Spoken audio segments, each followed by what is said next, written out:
Hey guys, my name is Jess and today I'm going to be talking to you about why convert to Islam. So I have been a convert for 4 years and over those years I have received so many questions. So today I'm going to be answering the most commonly asked questions and let's just get right into it. So the first question is why convert to Islam? That is by far the most asked question that I have ever received. So I grew up in a very small town. I had never met a Muslim before. I never even knew what Islam was, and I always struggled with the religions that I was introduced to. I always had a lot of questions and those questions were never really answered to my liking, and they actually even caused more confusion and never really settled my heart. And with those religions, I always found that, you believe this because you're told to believe that. There's not really an explanation that goes with it. People will just be like, oh, that's faith. That's just what you're supposed to believe. That didn't really settle well with me. So long story short, about to get longer, I basically just backed off of religion altogether. And then fast forward many years, I graduated university and I was waiting to go back to school the following fall for nursing, and I was working at a restaurant. And that restaurant industry life is just, it can be chaotic. It's not okay. I essentially was waking up every single weekend being like, what am I doing with my life? What is my purpose? I was just having a lot of internal struggles. So I was really just struggling with the way that I was feeling on the inside, not being the way that I was acting on the outside. And that was really difficult for me. I knew I needed to find more direction in my life. So that's actually when I was introduced to Islam through a friend, and I started by just reading a little bit of the Quran and learning a little bit of the Prophet sallallahu alaihi wasallam, peace be upon him. So all of those questions that I had previously growing up with other religions started to be answered in a very straightforward, factual way. They really started to touch my heart. I started to be like, wow, okay, this makes sense. I felt like for the first time I was learning the truth, and it was a very simplified, straightforward way.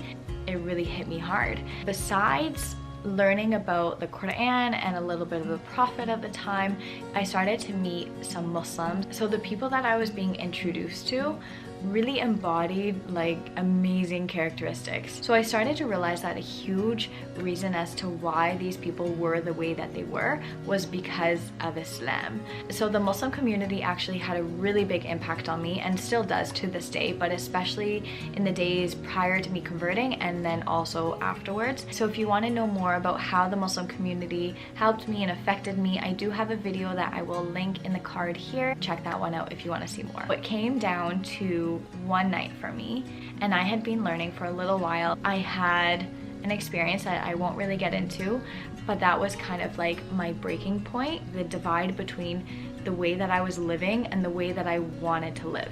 And it took that one night for me just to be like, you know what, that's it. I can't keep doing this anymore. I can't keep being this person that I don't want to be, that, I need more and I need to live for something more. And I need to hold myself higher, to higher standards than just myself. I need to hold myself higher to God. And it was after that night I said my shahada, and then I never really looked back. So just to sum it up, it was a combination of multiple things. So it had to do with reading the Quran and learning about the Prophet sallallahu alaihi wasallam, and just feeling like I was finding those truths for the first time in my life, and then giving me purpose in life, giving me direction, and holding myself to a higher accountability. And then also just the Muslims that I was meeting and the Muslim community, just really seeing how impactful Islam was on these people drove me towards wanting to learn more and then essentially wanting to convert to Islam. Okay. Second question. Man, no, that was really in depth. Second question, can anyone convert to Islam? Yes. It's a very straightforward answer. Anyone, everyone can convert to Islam. Islam was brought down for all of us. That's the idea behind it. It doesn't really matter about your past. It doesn't matter where you've been, what you've done. It doesn't matter if you have tattoos. It doesn't matter. Don't let those things be barriers to stopping you from either converting to Islam or your belief in your love for God.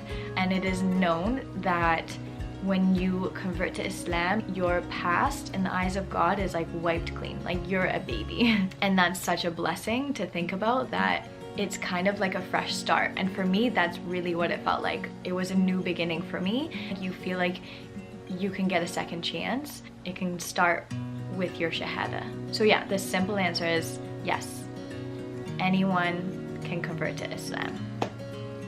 So third question is, what does converting to Islam mean to you? So I would say it's a combination of a couple of things. So it's the belief in the oneness of God, his messenger Muhammad, peace be upon him, the belief in the angels and the books. Muslims believe in the Bible and the Torah, like that is a mandatory thing for us. To be a Muslim, we have to also believe in all of God's books and all of God's messengers, for instance, like Jesus and Moses and all of that. So it's also the characteristics and the qualities that are asked of us as Muslims, and that would be like being a good neighbor, being like the best person that you can be, being kind, being generous, being charitable, being good to your parents, especially good to your mother.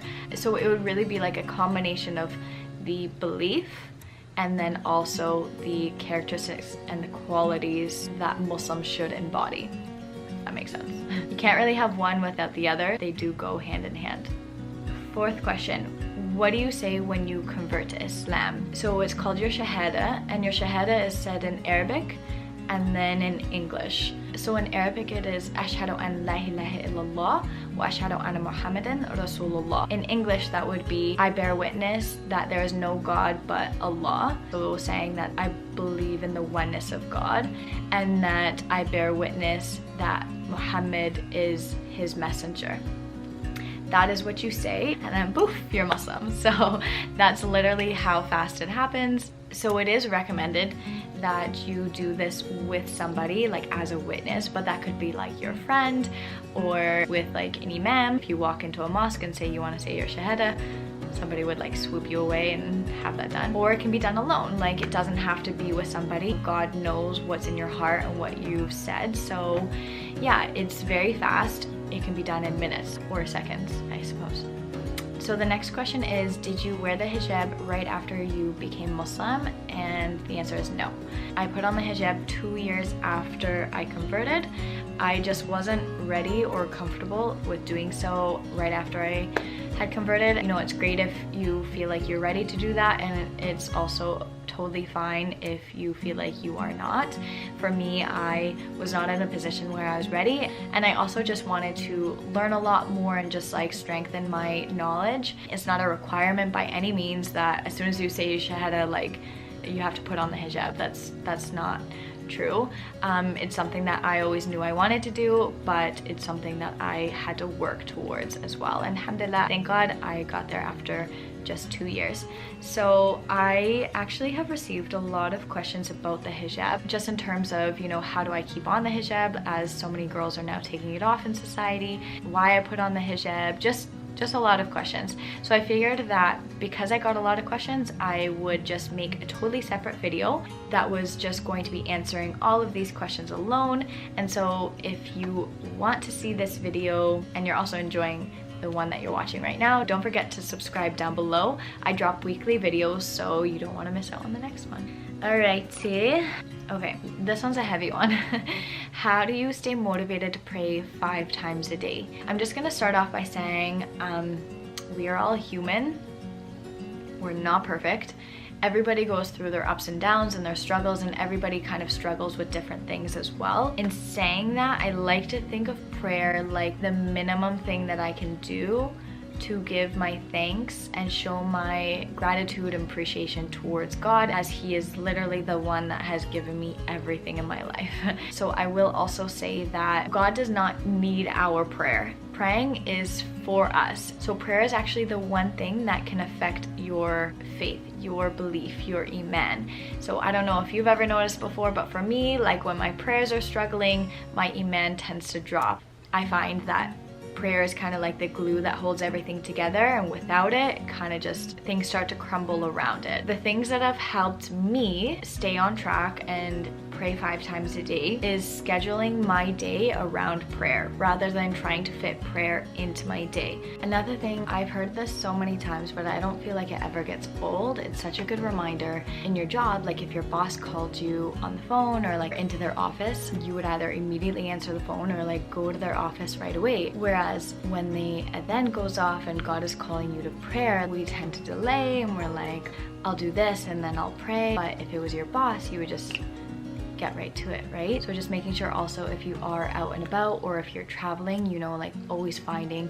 the nearest mosque or a place that you can pray in. And there's always places, whether it's even on the ground, like in a park or something like that, or if you have to in your car. So just focusing on, you know, your priorities, and remember that this life is temporary. We don't know what the next day is going to bring us, really, right? So coming to prayer and thanking God and giving your gratitude to Him, just making sure your prayers are on point, can really help your iman altogether and your faith altogether. Those are just some things that help me. Doesn't mean I don't struggle, that's just me being honest. Next question, did you accept Islam before or after you got married?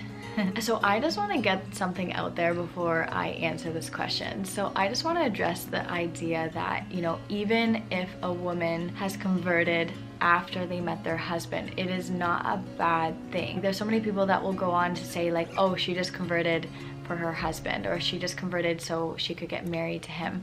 But you have to understand, like, that person was not going to accept Islam unless God was going to open their heart to Islam. Hopefully that makes sense. I believe that God brings religion, brings Islam to people in a lot of different vehicles, on a lot of different pathways, whether that's through somebody or through readings or through exposure or experiences. It is from God. So for somebody to say like, oh, she's doing it for that person, it doesn't really make sense, because ultimately God allowed that person to feel it in their heart, and that's why they converted. I just think that we should view it in a little bit of a different way. I think just, you know, God guides those who He wills. What needs to be focused on is that God chose them and they accepted. So, in saying that, I did not convert after I got married. I think that's what the question was. I was a convert for a year, and then I met my husband, and then we got married a year later. Last question, what made you want to start your hijab business? When I converted, I bought a lot of my hijabs from Ardene's, like H&M, and so when I started wearing the hijab every day, I knew like those were not gonna cut it in terms of quality and comfort and all of that. No.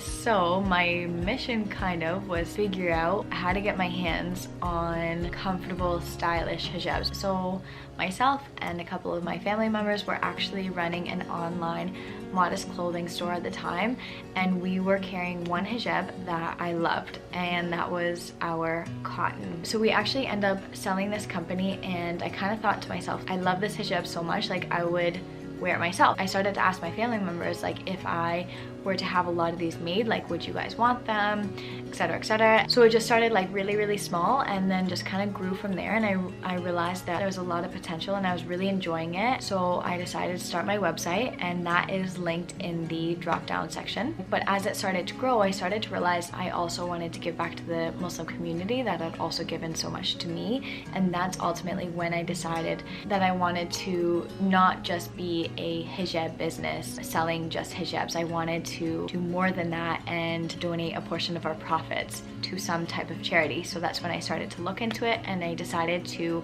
go with Islamic Relief Orphan Sponsorship Program, which is such a beautiful program that they have going on. They've already sponsored over 60,000 orphans. As a JVale customer, to be a part of that is also really special, knowing that you can also help sponsor an orphan. So if you guys are wanting to learn more about our orphan sponsorship program, the link is in the drop down box and you can check it out there. Okay guys, so those are all the questions that I'm going to be answering for you guys today. So hopefully you guys found this video informative. If you did enjoy it, don't forget to give it a big thumbs up and leave a comment down below. If you did have any other questions for me, I would be more than happy to answer. Just remember, this is all from my perspective. My experience isn't going to be the same as everybody else's. Islam in itself is a personal journey, and just don't forget to be open-minded, ask questions, and be curious without judging. Thanks so much for watching, guys, and see you in the next video. Hi, assalamu alaikum, welcome back. It's me, the English Muslim mum. Sorry it's taken me a little bit longer than I had planned to film this next video. Life got a little bit busy, but here we go. So what I thought I would do is, I know my last video was sort of asking questions, but a lot of the questions are the same, which are basically obvious ones. How did you become Muslim and why? So I thought, you know what, it's going to be one of those things that everybody's going to want to know, so let's go with that first. So here is my Shahada story. Right back from when I was very little, actually I was 7 years old. I had 2 working parents, full-time working mum and dad, and what do? Living in the UK, you have a childminder. So my childminder would pick me up after school, and I was best friends with her daughter at the same age, in the same class. So this lady, she was a Pakistani woman. She looked after me after school every day, and then she would also have us during school holidays. She was my first really introduction to Islam and to a Muslim family. So I would witness them praying. The adhan would go in the house. They had one of those classic clocks with the adhan that sounds for prayer time, and so they would pray. And of course the cooking and just the atmosphere, even just like the decor, it was all very kind of traditional, and I just loved it. I loved her, she loved us. She treated us the same way as she treated her own children, and you could feel the love. She had 2 daughters. One, as I said, one was my age, one was a bit older, but they were very hard-working, educated, clever girls. They did their homework. I don't even remember having any homework, so goodness. But so of course we did play together, but I was with Auntie quite a lot, and I was probably at her apron strings. She knew I was watching her every time she prayed. She can feel my eyes at the back of her head probably. So she just asked me if I would like to join her. In that moment, that was like my invitation, and it opened my eyes to the fact that you don't have to be a brown person to be a Muslim, to come from a certain place. Like, Islam is available to anybody, anyone can practice it. And just that little gesture, she gave me a tiny little prayer mat like my children use now, and one of those like all-in-one hijabs that you just like slip on. I felt so special. I felt like, you know, she'd invited me into this really private, personal thing, and it was like, I don't know, it just made me feel really special. So I had been watching her for such a long time too. I'd memorized her movements. I knew to stand, to bow, to kneel. So I prayed with her that first time, and I just emulated her moves. And actually at one point I went ahead of her because I kind of wanted to prove to her, like, look, I already know because I've been watching you. It just opened my mind to the idea that a white girl like me, from a regular family, could even consider something, or being beyond what I had been raised to be. So prior to that, I always had this weird connection. I can't really explain it. Well, I can now, but I couldn't at the time.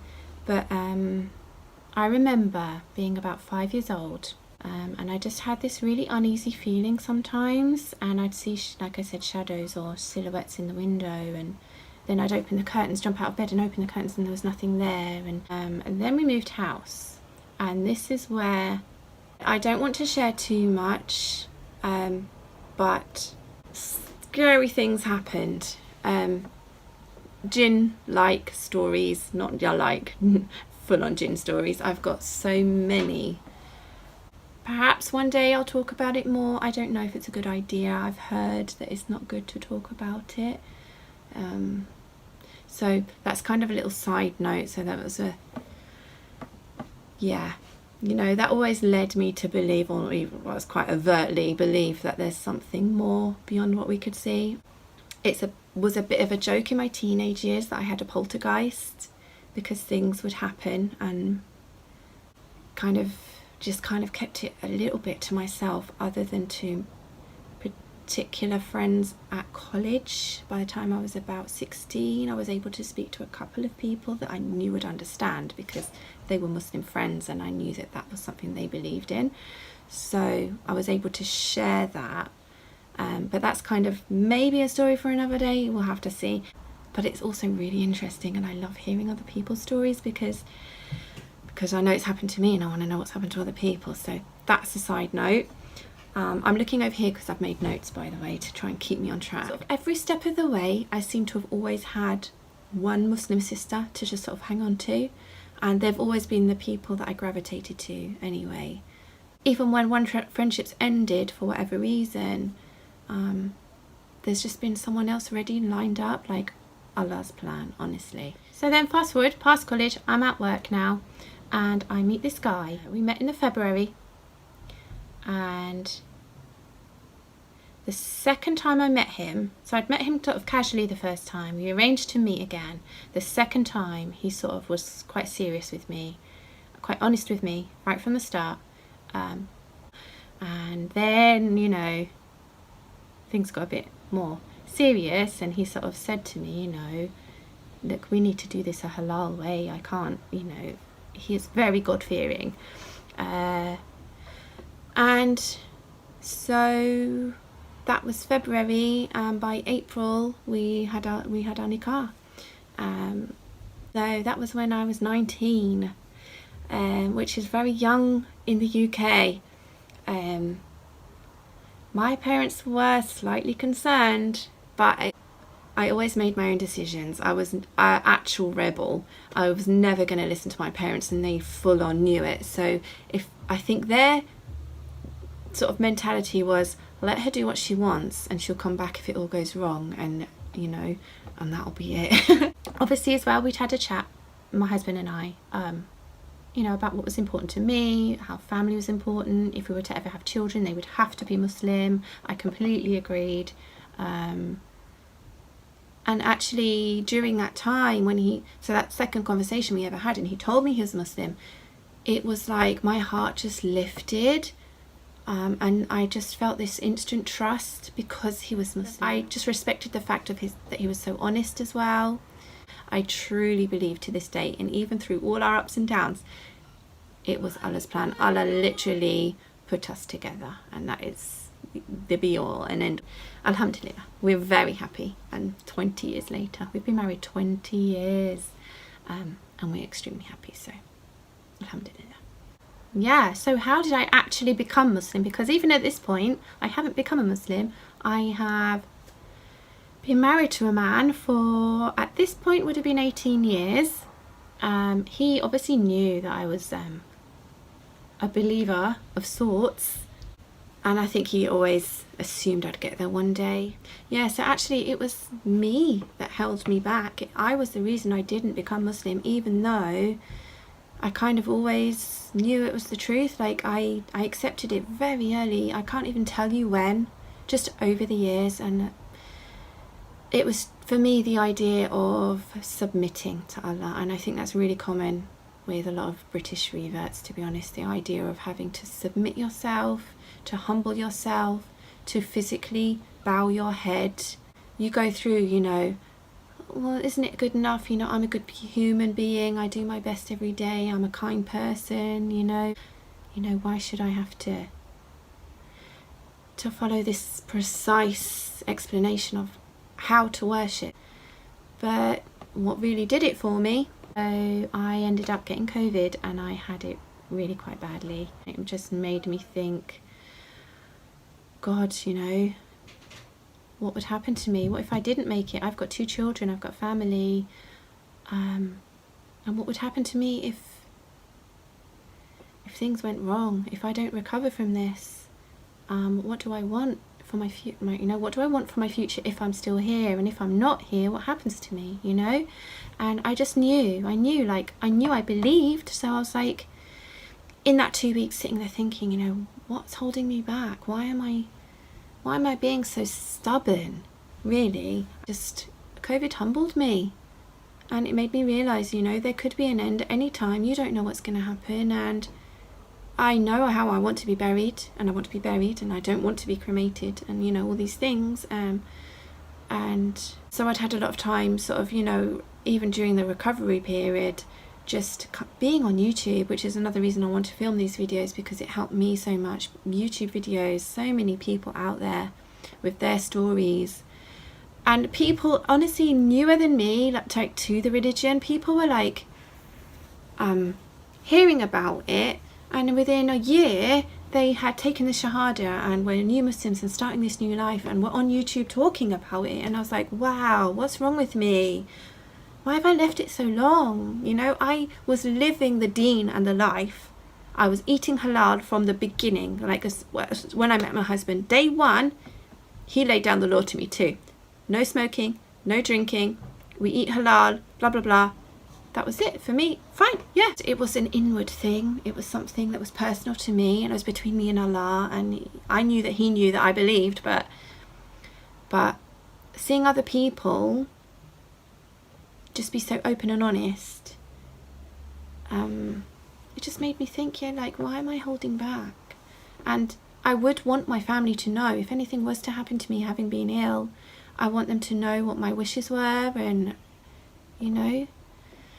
So being ill in bed, I ended up taking my Shahada on my own in my room, and I just said it, and I just said it to myself, but I said it out loud, and so Allah could hear me, and just, you know, hope that would be enough.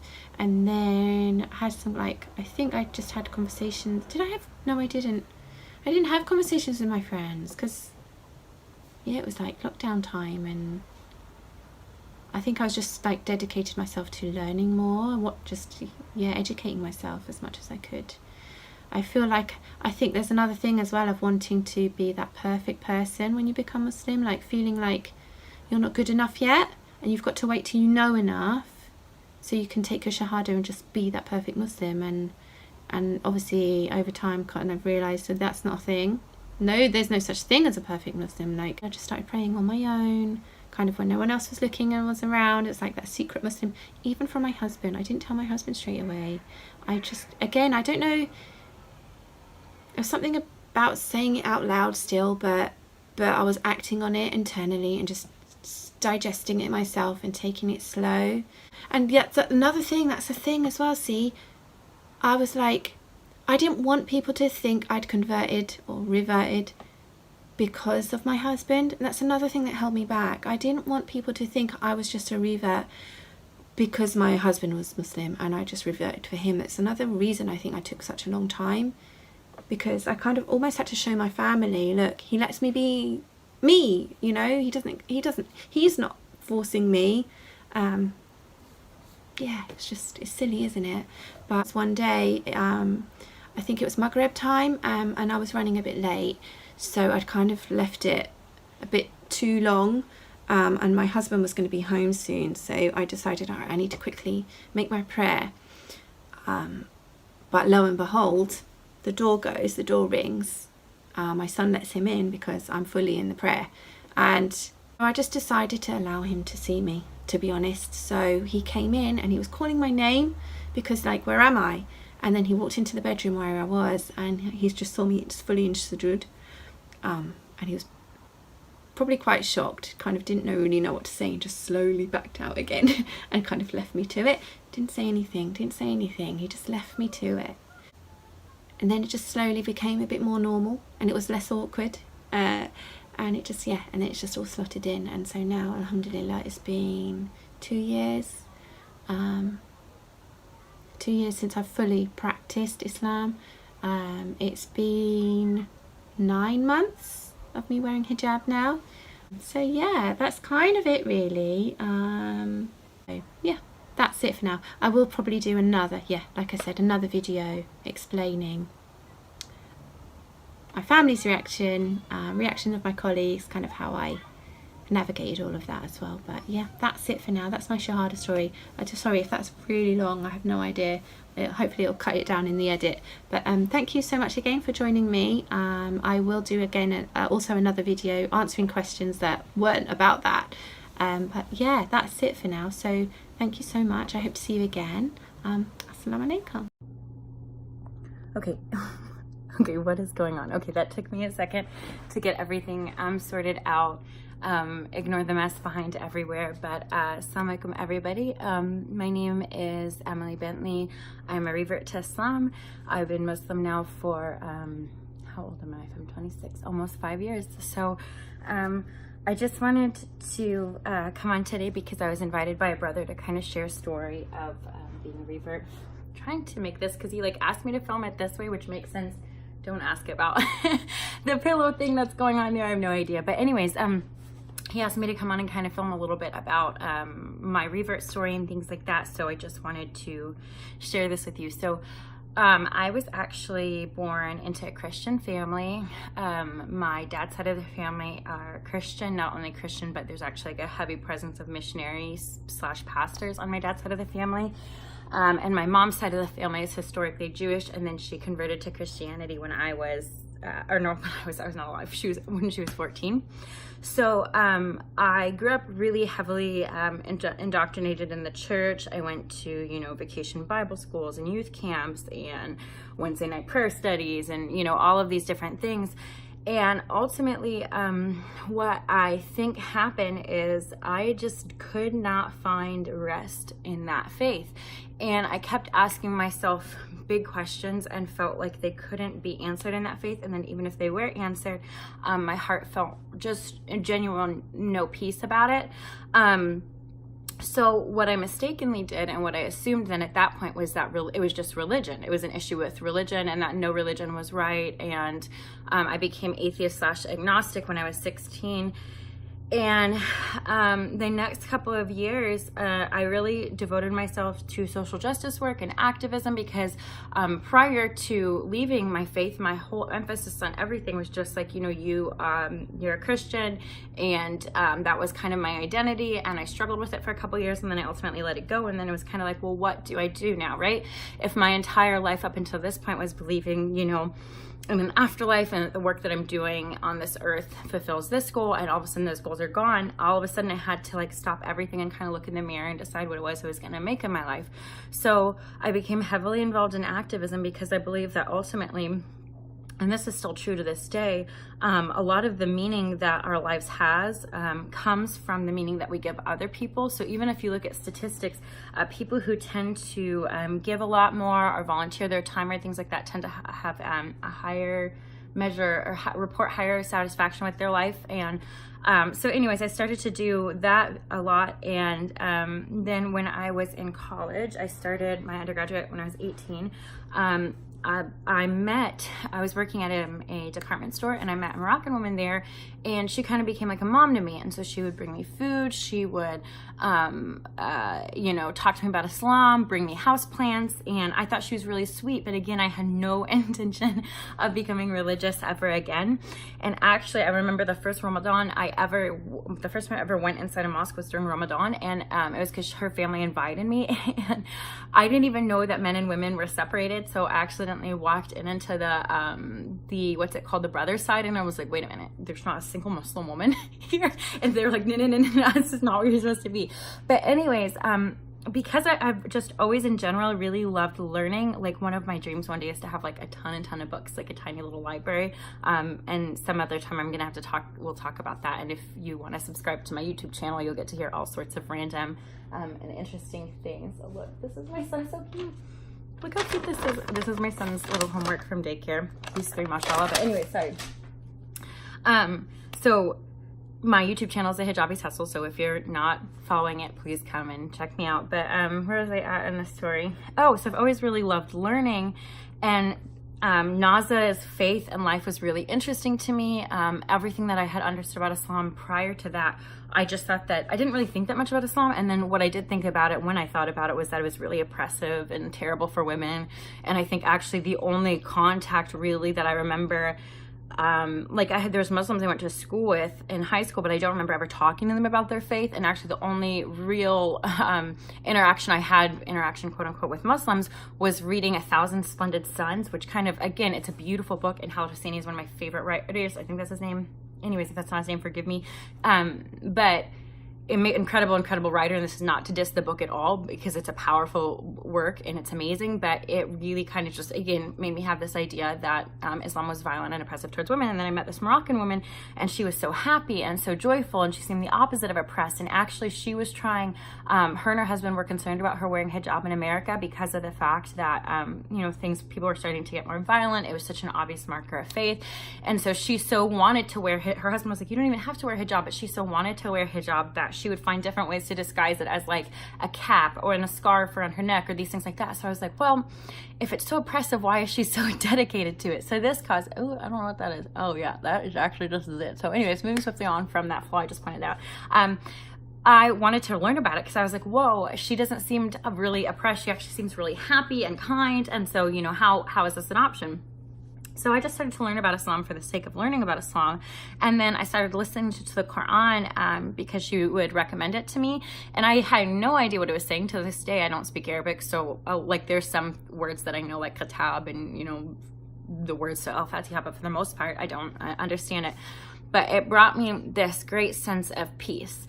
And my whole life, I've really been kind of a wanderer. Like my dad was in the military prior to us moving to China and becoming missionaries. So I've, moved around a lot, and I actually view that as a really positive thing. I loved that part of life and getting to see new people and be in new places. I kind of always have just had this like wanderer mentality and never really sat roots down in one place. And I kind of love that about myself. And then this thing that started to happen when I listened to the Quran was my heart was like, oh, it's home. We're home. This is home. And I was like, whoa, I don't want to be religious. And if I wanted to be religious, the religion that I would not want to be is Muslim. There's, all these things that I didn't want to be. And also I literally don't think that there could have been a worse, in my family's eyes, a worse faith choice than Islam. So I was at this point where I was really trying to have to decide, like, am I interested in this faith for the sake of learning about this faith? Or is this going to be a spiritual choice for me? And it was a terrifying thing. Like every single time I'd be like, no, it can't be. I'm just interested in learning about it. I'll just read one more book and it's just interesting and that's it. And then I'll pack it up and stash it away. And it'll just be something I learned about. But like I said, for the first time in my life, I felt like I was home. And so around that same time, I got offered a job to teach English in China. And when I went, or like a week before I was getting ready to go, I went and met with my recruiter. And my recruiter told me that actually I was going to be going to the Muslim majority province of Ningxia. Now, subhanAllah, when I lost my faith, it was in China. That's when I gave up faith as a whole and decided that faith was just not my shebang, I guess you could say. And subhanAllah, when I became Muslim again and when I took Shahada, it was actually in China again. So I always think that Allah had such like a beautiful way of bringing this story full circle or whatever. Now, life, I think a lot of times we hear these revert stories and they're like, I became Muslim and then everything got easier and everything was magical and we all lived happily ever after. But I think we have to talk about the hardship that goes along with being Muslim. We have to talk about not just the hardship that we face from our own families, who for them it is very hard, and the loss of relationships we go through too. I just recently had actually one of my cousins reach out to me who I haven't spoken to, I think, in 3 years. She's on my father's side of the family, which have more or less all been kind of shuffled out of my life since becoming Muslim. But she was like, I just want to let you know how amazing you are and how beautiful you are. And I'm so sorry that I've been talking badly about you for all this time. And, I always knew that that was happening with that side of the family. Like they wouldn't have completely, distanced themselves with me if it weren't for me becoming Muslim. But it's like that. So we get that from our family. And then also a lot of times I would love to say that the Muslim community is amazing and welcoming us too, but a lot of times people just want to be there for your shahada, where they're like, oh, subhanAllah, you're Muslim, you're Muslim, you're Muslim. They want to be there for that, and then that's it. And they forget how much support we need. They forget too, like you have to imagine when we take shahada, Allah talks about how our sins become as if they're nothing and we start all over. But we're also starting from a newborn perspective, right? And we don't have the family that you guys have had who are going to like take our hands and walk with us and teach us how to walk and teach us how to do all these fundamental parts of being Muslim. And also, I also think that a lot of times the Muslim community and born Muslims can be really predatory towards reverts. I've seen and experienced just like a lot of really, really disappointing things from Muslims. And if you are a revert or you're considering reverting to Islam, and you're looking at people and you're being like, dang, what is going on? The one thing I would like encourage you to find hope in, and the one thing I would encourage you to find strength in, is the fact that this religion, alhamdulillah, this deen is perfect. People, on the other hand, are people, you know. You can expect Muslims to be as much people as you can expect anybody else. You can expect them to betray you, to let you down, to be whatever. But in all of that, the one thing I would encourage you to do is, the only times my faith has really, really ever kind of faltered or gone through serious hardship was when I set my expectations or my faith on other people, you know. And Allah never meant for that to be. He meant, you know, He told us that this ummah was going to be brothers and sisters for us, but I don't know about you, none of my brothers or my sister are perfect. They're beautiful and amazing and incredible, and I love them, but there's not been a day in their life when they're perfect, you know. So think about that. And yeah, I really appreciate you guys if you've stayed on this long to listen to this. If you want, like I said, I have a YouTube channel that I would really recommend and suggest you following. It's going to be fun.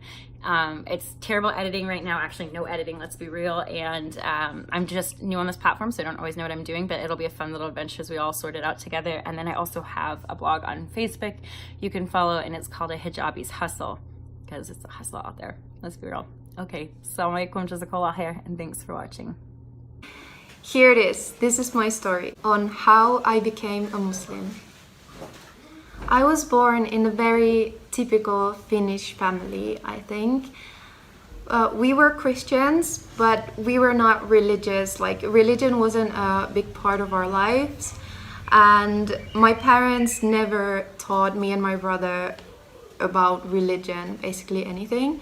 We went to the church maybe like 2 times a year, but that was pretty much it. So like I said, I wasn't taught religion at home or anything. Despite the fact that I wasn't really taught religion or Christianity at home, I felt always this strange kind of like closeness to God. For me, it was very clear that there is God, and I did feel this kind of love and closeness to God from a very young age. Some of my earliest memories would be when I was 5 years old and I was playing in the woods by myself, alone. I always felt that God was with me when I was playing in the woods by myself. I always felt that He was watching over me, He was with me. I felt this closeness to Him. I saw God in everything. I saw God in how the wind would blow into the trees and the leaves would have this sound. And I just saw God, like God's work in the nature and everything. At some point, I was taught these different prayers by my other family members, like my grandparents and my aunties. These prayers like before eating or before sleeping. And I remember when I was a kid that it confused me a lot that all these prayers started by addressing Jesus. And I just remember being really confused, like why I was addressing Jesus and why not God. And this was confusing to me, like why did all the prayers start with the name Jesus and never God? I remember so like clearly that this confused me a lot when I was a kid, because I had such a clear image in my head that there is God, but I couldn't get my head around why I couldn't just pray to God. Why did I have to have a person between me and God? Like, was I not good enough to pray to God? Was I not good enough to talk to God or speak to God? Why did there have to be this one person like between us?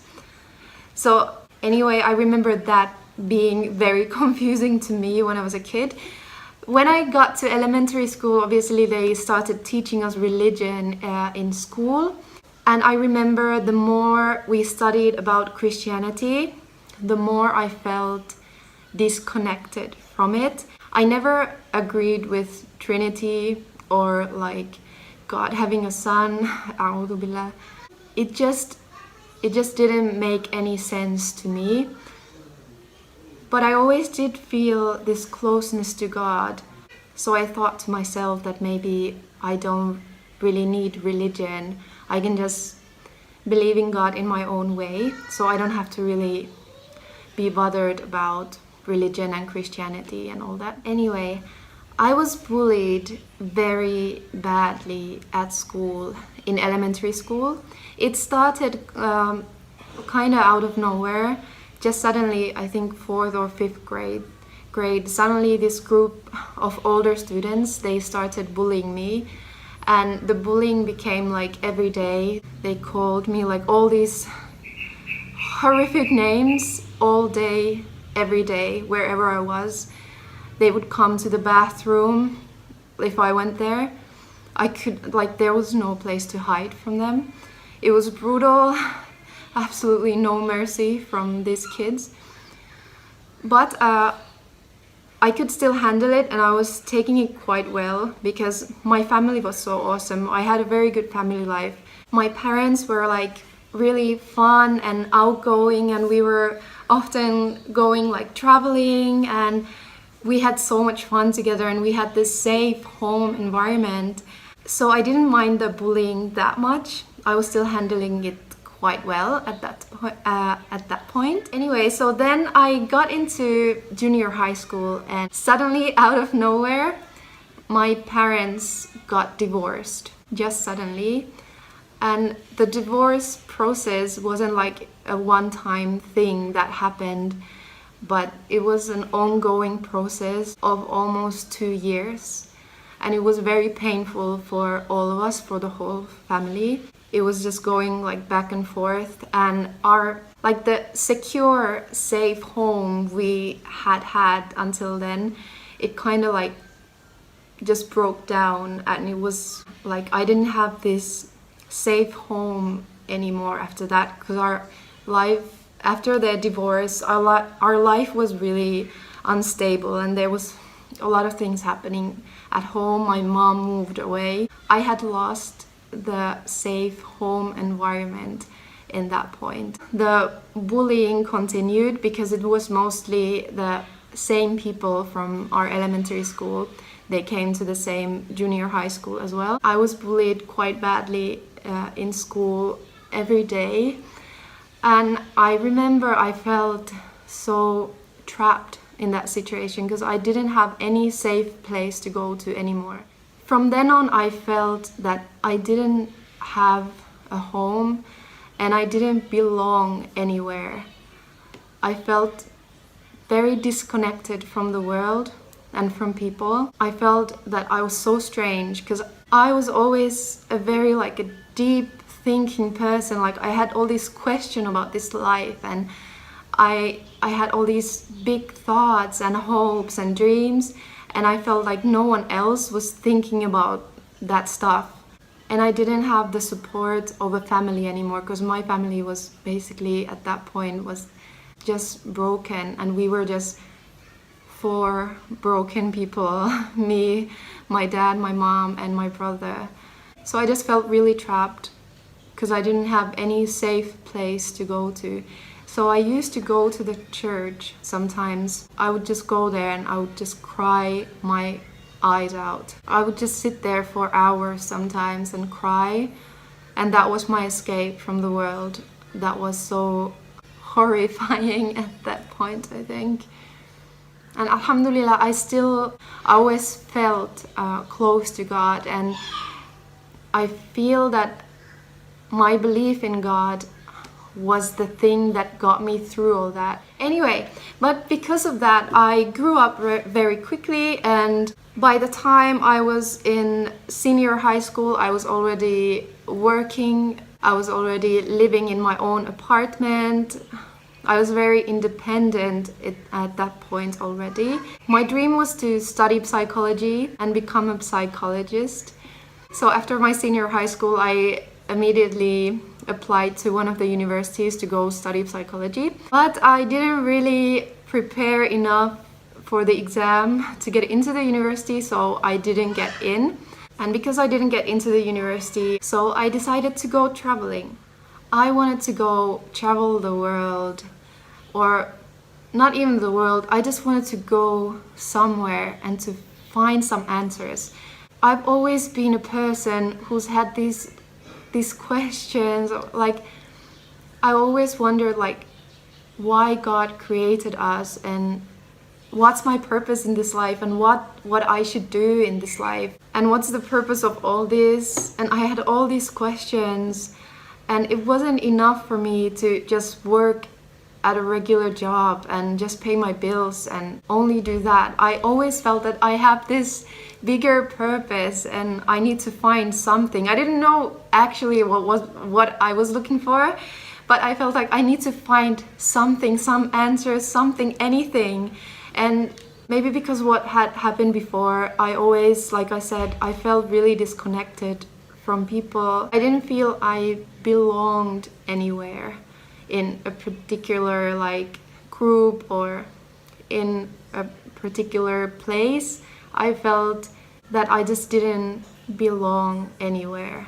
And I kind of sometimes had these feelings that I just don't belong in this world or something. I was so different from others. I always noticed that other people were just happy with the regular life, and I didn't understand why I had all these huge questions and these thoughts in my head. And I was so sensitive, super emotional, always, and no one else seemed to be. Like things that were big deal for me were just nothing for others. Others were like, what's the big deal?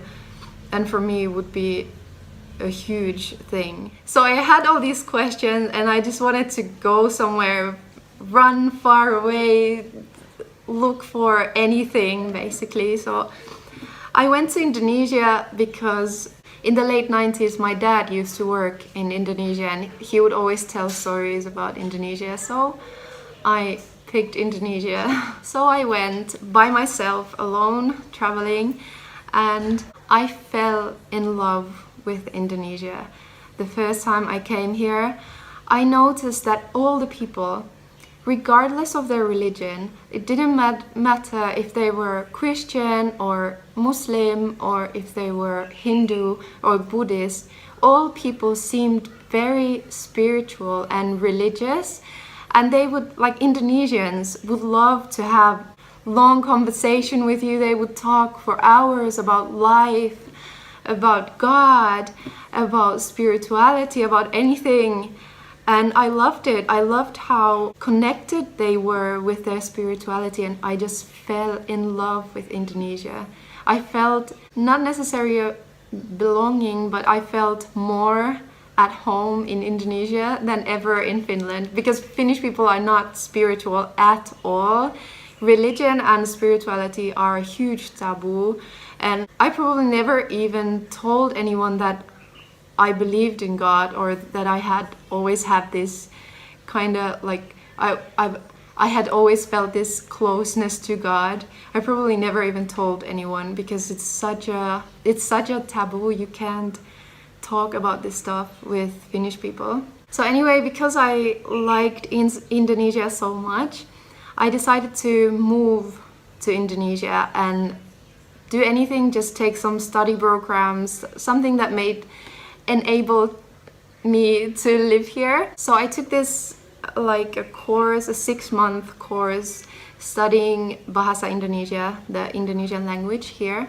So I moved to Bali to do that studying program. From very early on, I got a bunch of new friends. Most of them were Balinese, and most Balinese people are Hindus.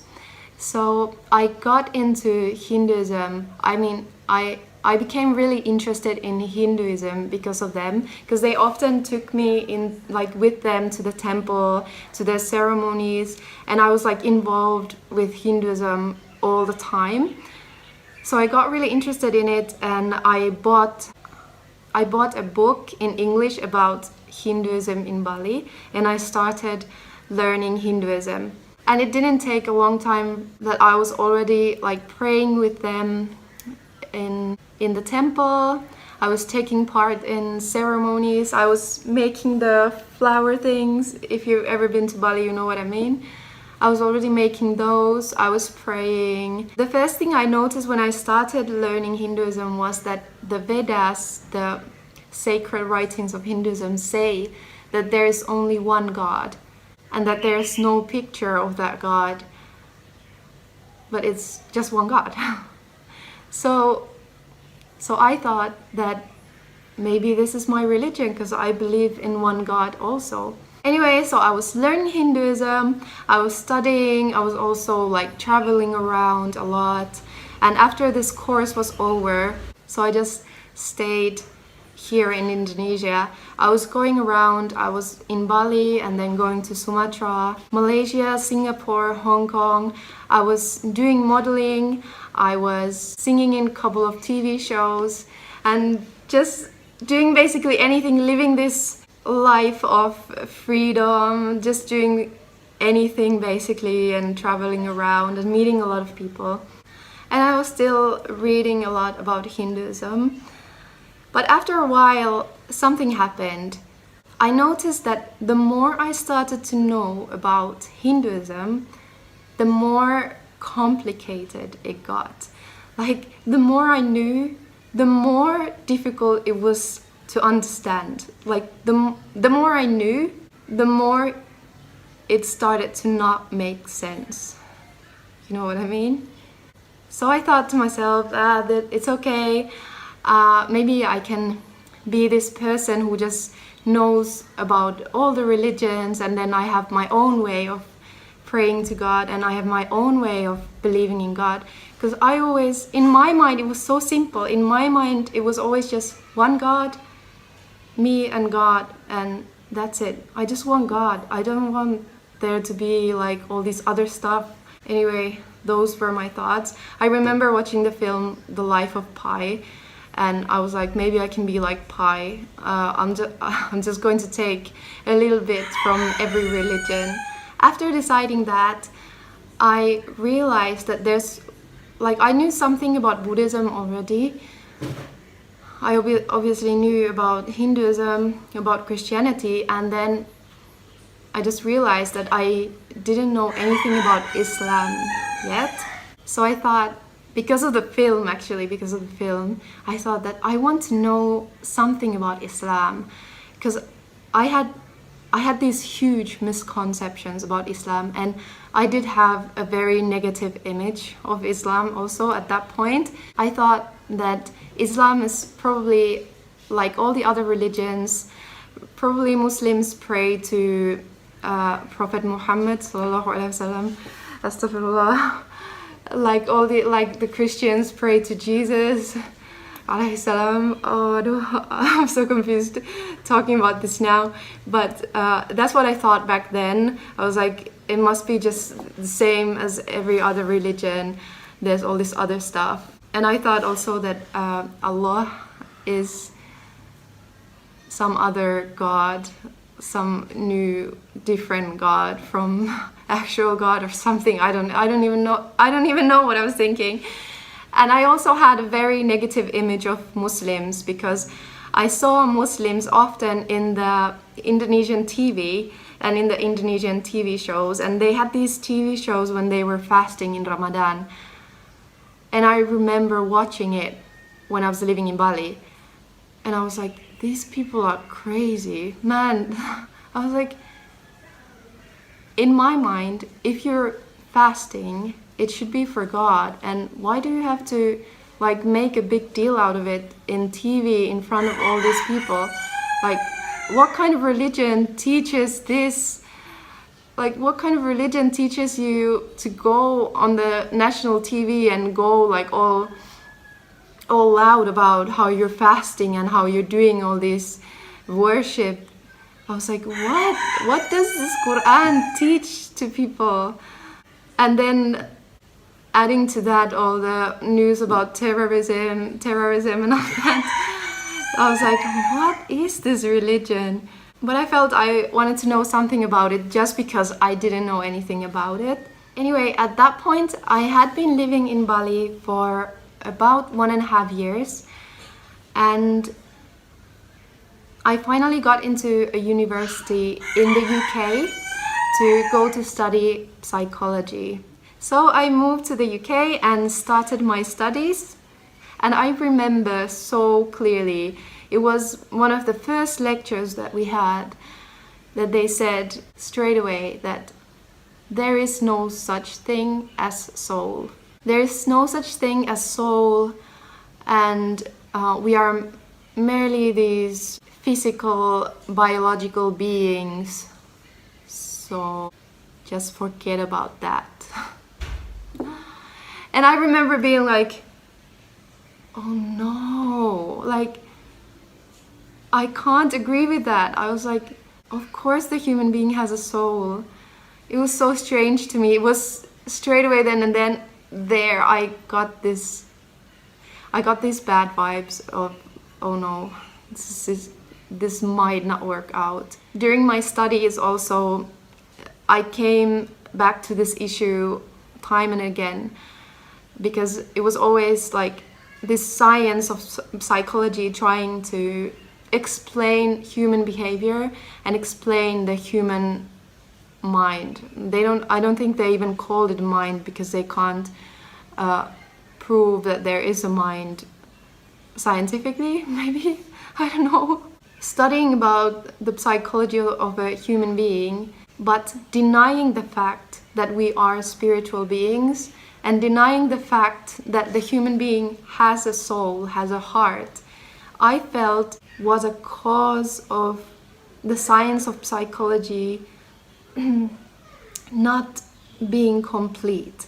I felt that they could never really explain the human behavior or human personality fully or perfectly, because they didn't want to admit that a human being has a soul. So I felt whatever I studied, it always got stuck in that thing, that they tried to deny the existence of the soul and the human mind and the heart and the spiritual aspect of us. I came more close with Islam on my time in the UK, and at the time I got this one friend who was a Muslim, and I started asking him questions about Islam. And I remember asking him, why do Muslims fast in Ramadan? And he explained to me that because God told us to fast in Ramadan, and it's a way to express our gratitude of how much God has given us and how much God has done for us. And we like give this 1 month fully just for God. And I remember that it made a lot of sense to me, and I thought, I want to do this for God. Like, that sounds so beautiful. Like, I want to do something like that for God also. So after studying 1 year in the UK, I came back to Indonesia for my 3-month summer holiday, and it was straight away Ramadan.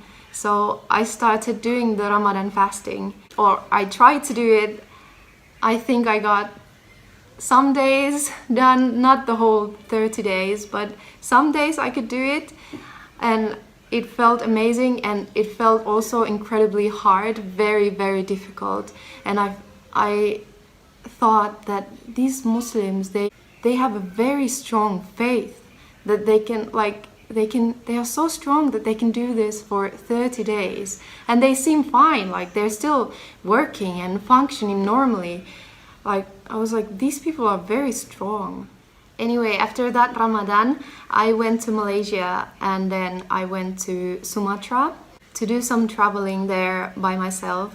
I wanted to go to the north part of Sumatra, so I had to stay in a city called Medan for a couple of nights. I had gone to Sumatra several times before, and I would always stay in this same place in Medan. It was this really nice guest house right next to the biggest masjid of Medan, and I would always stay there when I would go traveling to Sumatra, because usually all the flights go to Medan and then you go from there to wherever you're going. So I was staying in the same guest house as usual, But this time I met this huge friend group that were living in that same area.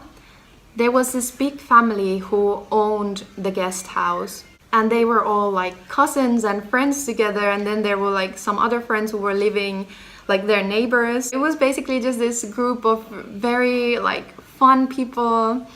They were the same age than me, and I got really close with them in that like in those few days that I was staying in Medan before going to Aceh, which is where I was actually going.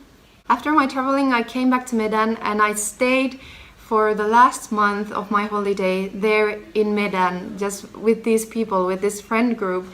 They were so much fun. They were all Muslim, so I asked them a lot of questions about Islam, and they corrected most of my misconceptions about Islam.